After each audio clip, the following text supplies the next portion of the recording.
Another thing that I think about with ActivWall, boutique gas strut windows, they also have boutique bifolding or what they call horizontal folding units. Now we've got this unit set up as a window, but I kind of hybrided it. I set it up as a window, but also to show you the swing door capabilities of that. This is what we would call the walk door. If this was a full Florida 8 feet tall or 10 feet tall type unit, it's got your typical door handle, just like you'd have with any other swing door that you have. It's got a multi-point locking feature built into that as well. And so when that unit is in the closed position, you know, it is what it is. Pop the unit opening, and then I can take this entire bifold and slide it from one side to the other.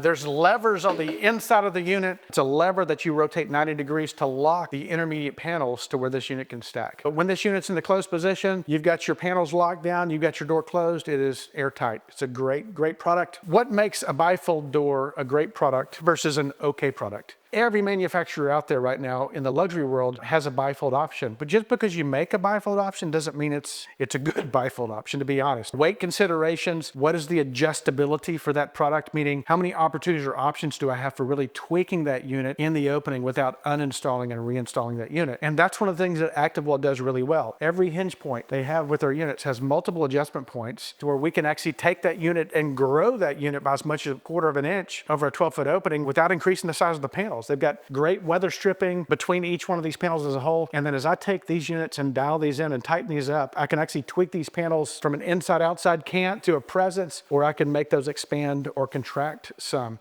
And so what does that mean? We know in construction, we're building a house, many times these units go in at the end of frame stage before the roof is loaded, or sometimes after the roof is loaded, but we put our masonry in place. We add all these other features as we're loading in this house, you know, building it out. And by the time we get to the end of construction, there's been some movement. That header that sits above that unit may have deflected a little bit. We call it sag. These units will allow up to 3/16 of an inch of deflection and still operate fine, which is more than most bifold manufacturers out there will allow for. This is a hung unit, meaning all the weight is on the top rail, but they do have a floor rail system as well to where the weight actually glides on the bottom. Not a big fan of that, not for ActivWall, but for any manufacturer, because anytime I'm depending on something to roll on the floor, now I have to maintain that pocket or that seal or threshold on the floor, ensure it's free of debris at all times. And if you're like me, you know, I sweep my porch once every couple of months. And so leaves and sand and dirt and all that kind of stuff can get in there and can foul up that seal. When I'm hanging or head loading that unit, all it has is these little